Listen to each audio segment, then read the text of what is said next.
Tazameni wapendwa wana familia ya Mungu,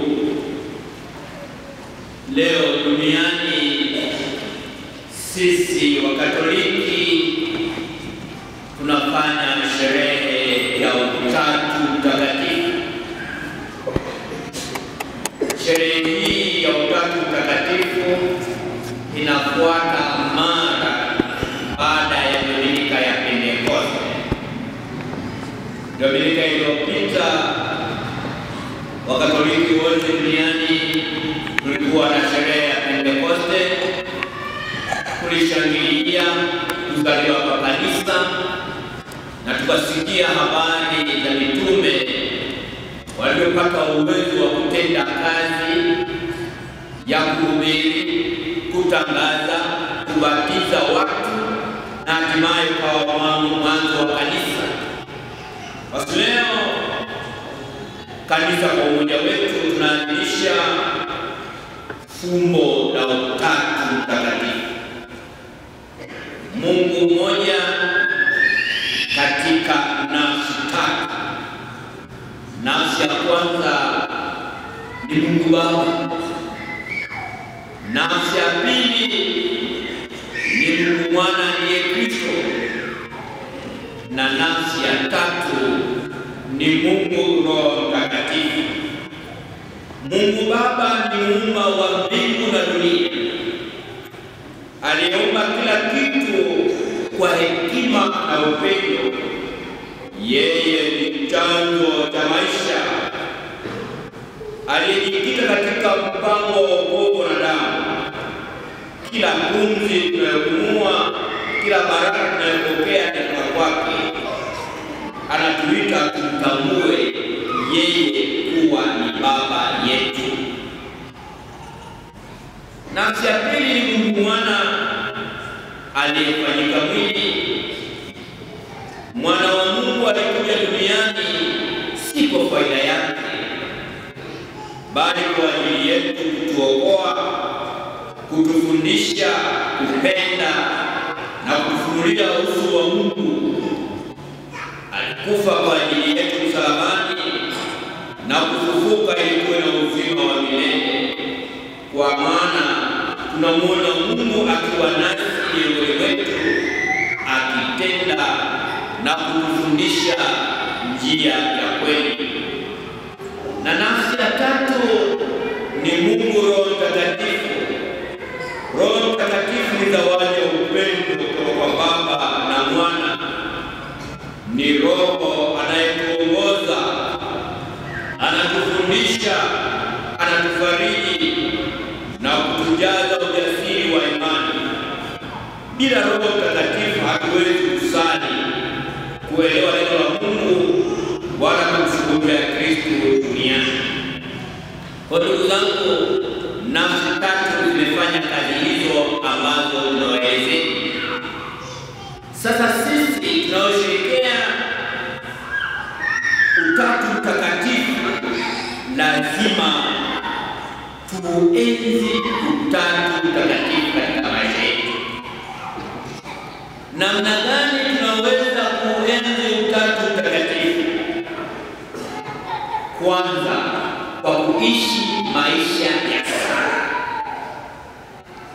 Mkatoliki popote alipo amebatizwa kwa jina la Utatu Mtakatifu, anao wajibu sio wa hiari, wa lazima kuenzi na kutukuza Utatu Mtakatifu katika maisha yake ya sala. Na Katoliki anaposali lazima aanze sala kwa jina la Utatu Mtakatifu. Tunaanza sala yoyote kwa jina la Utatu Mtakatifu, tunasema kwa jina la Baba na la Mwana na Roho Mtakatifu, kwa ishara ya msalaba, tukitumia mkono wa kuume. Tukitumia mkono wa kuume nasema Baba, Mwana na Roho Mtakatifu. Sasa Wakatoliki wengi siku hizi tumeanza kusali kwa namna ambayo hatukufundishwa kuanza kusali. Tunaiga watu wengine wanavyosali. Sisi kusali kwetu lazima tuanze kwa ishara ya msalaba na ionekane wazi kwamba huyu anaona anavyofanya tu, hata kama sauti yake anavyofanya tu, anasali akianza kufungua sala yake kwa jina la Utatu Mtakatifu. Lazima uanze na ishara ya msalaba, ukisema kwa jina la Baba na la Mwana na Roho Mtakatifu, kwa ibada na uchaji bila haraka, kwa ibada na uchaji bila haraka, ukiwa umetulia, umesimama au umepiga magoti.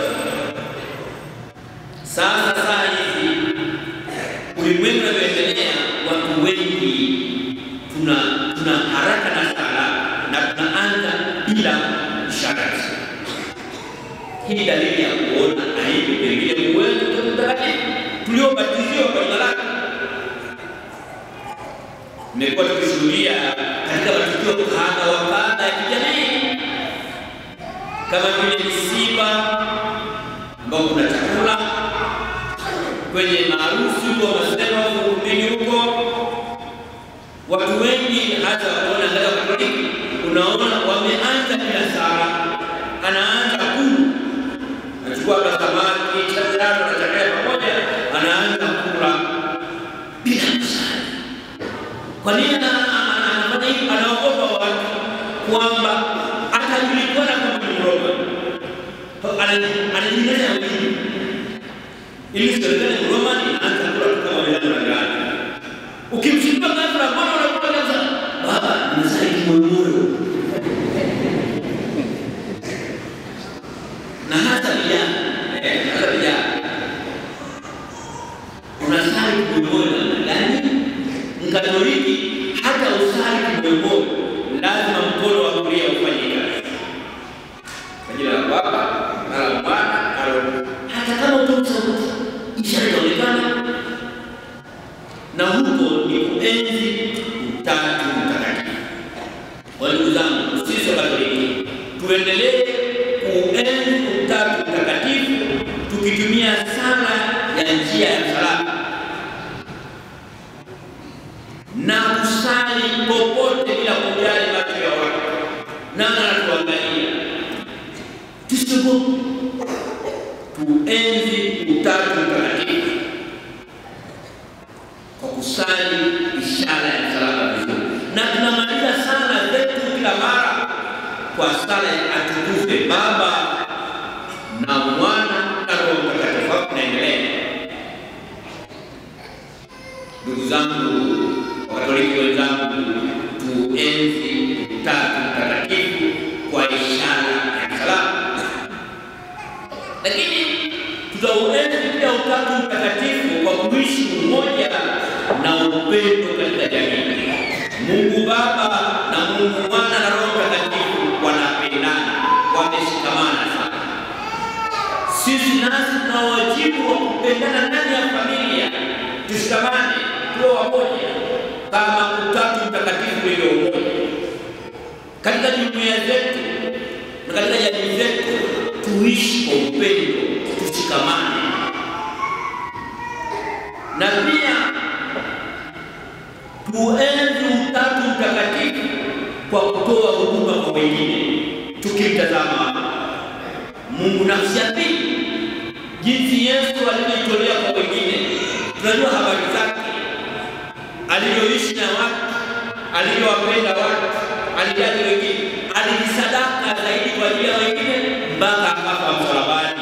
Na sisi tuenzi Utatu Mtakatifu kwa kuiga yale yote Yesu aliyetenda, kujisadaka kwa ajili ya wenzetu.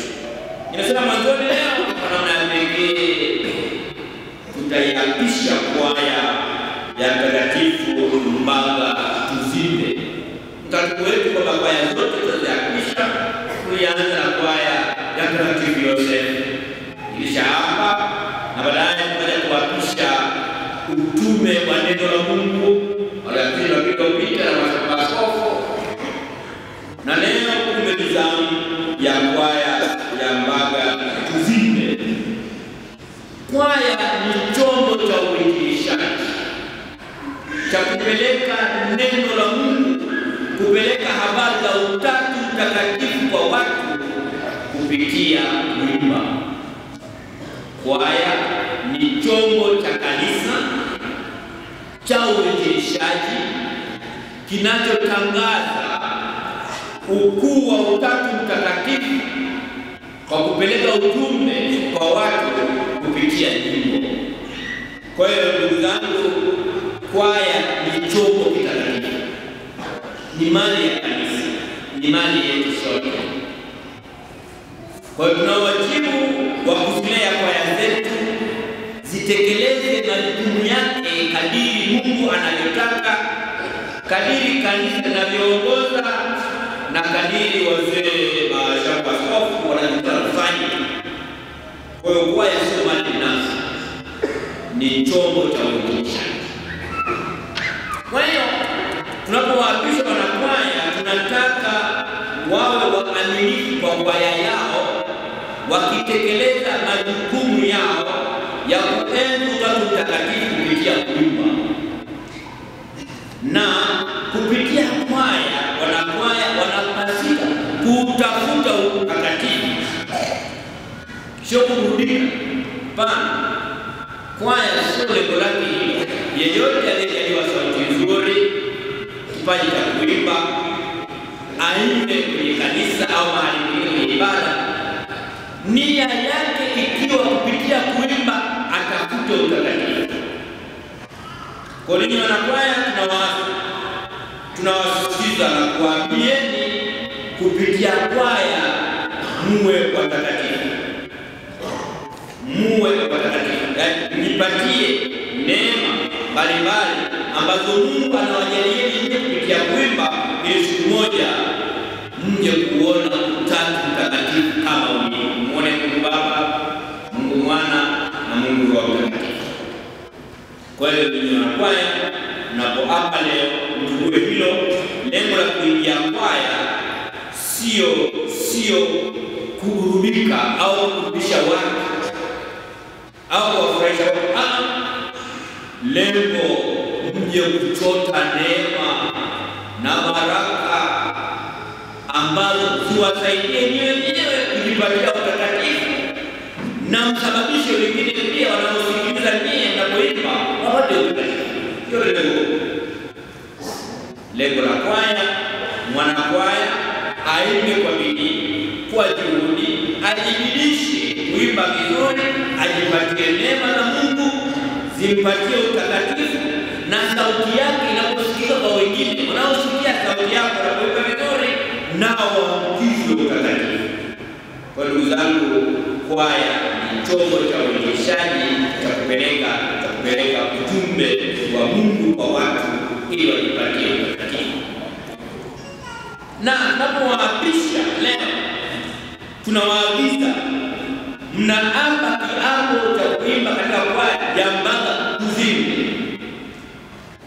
Sio vizuri mtu unaapa kwenye kwaya ya Mbaga Tuzinde, kesho utakuwa huko Kristo. Sio. Au kesho utakuwa St. Joseph.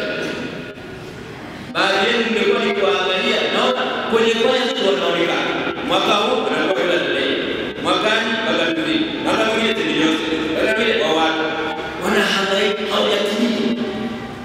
Hiyo ni dalili mbaya. Dalili mbaya. Utulivu.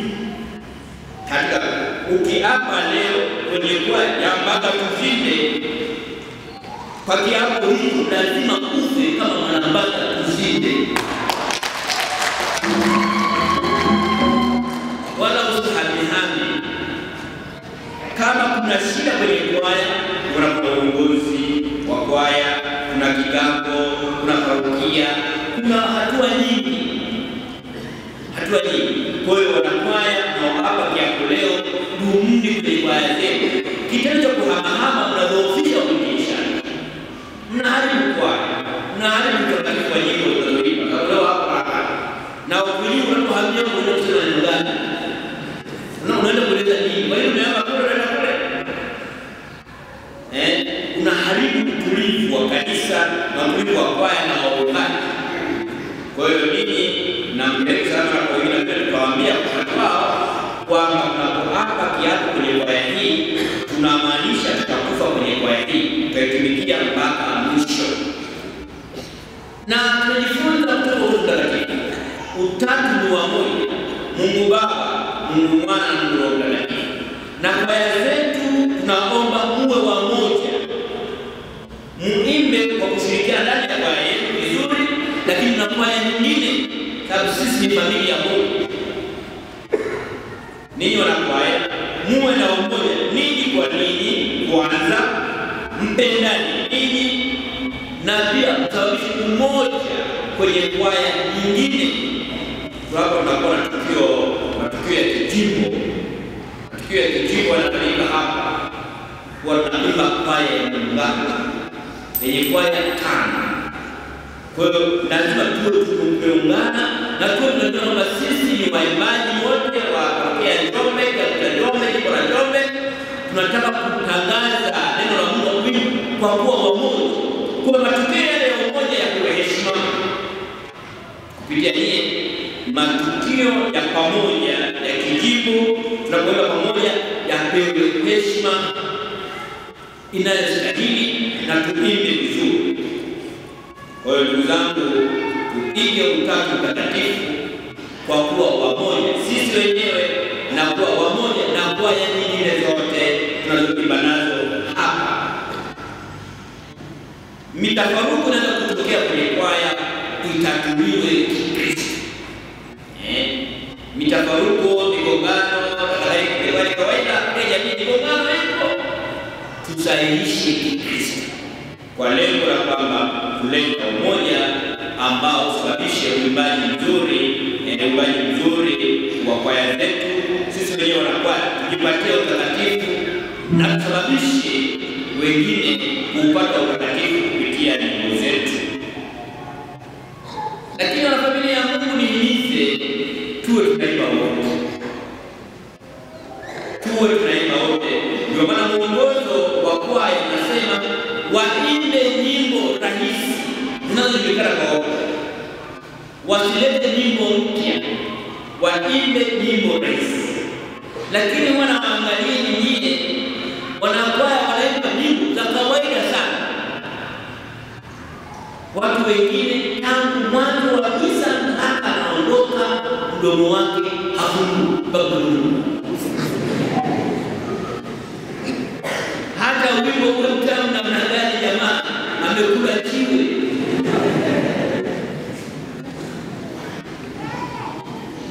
Na familia ya Mungu tuwe tunaimba. Kwaya lake ni kuanzisha wa kuitikia sisi sote. Sisi sote tuitikie kama ni utukufu, ni takatifu, ni wimbo wa sadaka, wimbo wa komnyo. Imba hata kama ni wimbo mpya, ukisikia mara mbili unashika. Na badala ya ukao umenyamaza tu mwanzo mwisho, kuna majonzi, unasikitika, kuna furaha, kuna shida gani? Hapa kuna Mungu Yesu kwa hapo unaona majonzi, kuna shida gani? Kwa tuimbe kwa shukrani. Tuungane na kwaya zetu, tushirikiane nao, liturujia iwe hai. Uhai wako liturujia ni wewe Kristo kushirikiana na kwaya yetu kuimba kwa sauti. Hata kama sauti yako ina kasaba, wewe imba tu. Mungu anaelewa kwa wewe unaimba. Hata kama unakuwa wewe imba, swala Mungu anasifika kupitia kinywa chako. Si nzuri kukaa kimya mwanzo wa misa mpaka unamaliza. Na mimi naona tunaanza kuimba. Watu wengine hawakuitikia. Ndio kwa jina la Baba na la Roho Mtakatifu. Wanasema nini? Sio kwa hata kidogo. Tuimbe kwa. Na hiyo nafanya anaenda nyimbo rahisi. Hawa wenzetu tushike nao kuimba. Tukiimba tunapata neema. Nikusali mara mbili zaidi. Nikusali vizuri zaidi. Kwa ndugu zangu, leo tunaposherehekea sherehe ya Utatu Mtakatifu, tuenzi Utatu Mtakatifu kwa sala zetu, kwa maisha yetu, tuwe wamoja, tupendane, tushirikiane, na tunaombea wanakwaya wetu watekeleze wajibu wao vizuri, wa kuimba vizuri, wao wenyewe nyimbo ziwafanye wao watakatifu, na sisi tunaosikia nyimbo hizo tuzisikilize kwa makini, tafakari, kujipatia utakatifu, na siku moja tuje kuwa mashahidi wa wazi kuona Utatu Mtakatifu kule mbinguni. Tumuone Mungu Baba, Mungu Mwana na Mungu Mtakatifu, na tukaishi milele. Tumsifu Yesu.